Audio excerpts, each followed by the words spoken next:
So why is toxic stress? What is it, and why does it actually cause these problems when certain things might or might not have happened when we were kids? So Dr. Nadine Burke Harris has done a lot of um, speaking and talking. She even has a TED talk where she goes into more about this and how she discovered it. You've probably come across the ACEs study, or the concept of ACEs, adverse childhood experiences.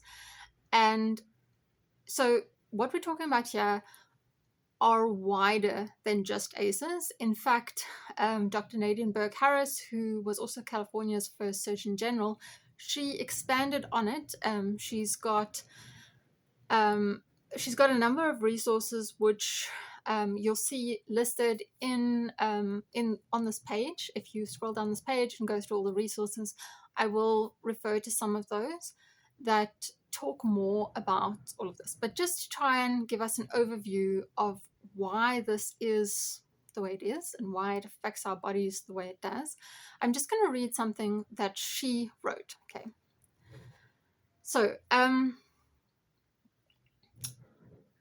our good fortune or rotten luck becomes written into our biology, wired into synapses and coiled within strands of DNA, where it exerts a stealthy and persistent influence on our bodies and minds for better or worse. Almost every cell in your body has a receptor for cortisol. When the stress response is triggered too frequently or too severely, it can change the structure and function of children's developing brains, their immune and hormonal systems, and even the way their DNA is read and transcribed.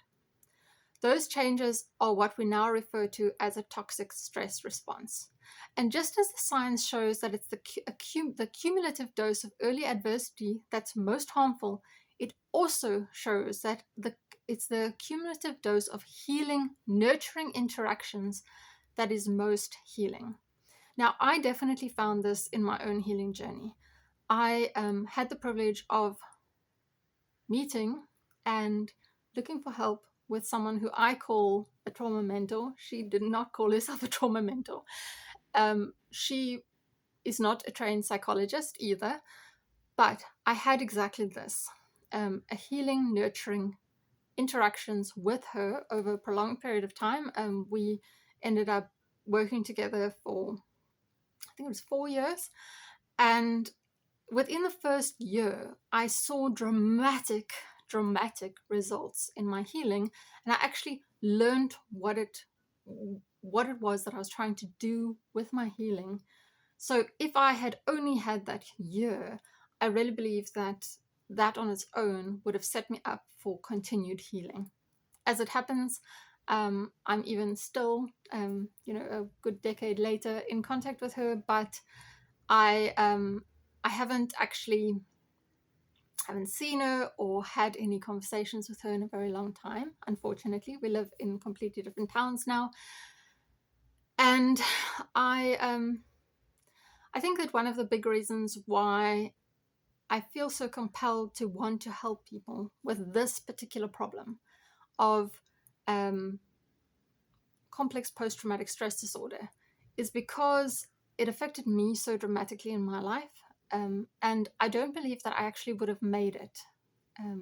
I believe I would have committed suicide or in some way ended my life had it not been for actually being able to find the healing that I needed. And I think this is true for many people. And this is like a very big motivator for me because I do not think that any of us should lose our lives or our hope or our future or what our lives could be, our happiness or our health. I don't think any of us should have to lose it.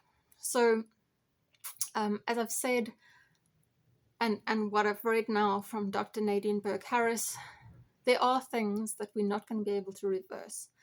I have autoimmune diseases now because of this toxic stress response that I had over a prolonged period of time in my childhood that came from many different directions. It wasn't a singular event that led to this in my life.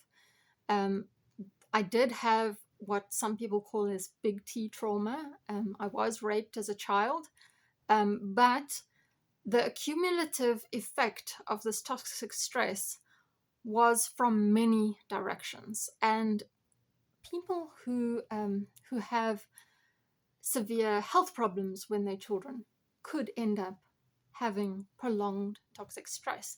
Someone who lives in a violent community or a violent home or a violent environment, not even necessarily that is directly touching them, could end up with this toxic stress response. Someone who is in an environment where they're bullied could end up with this. Someone who's discriminated against, or in a community where they have a different culture or a different religion or a different something that completely excludes them, could lead to a prolonged toxic stress response. So there are many ways that we can end up with this in our lives.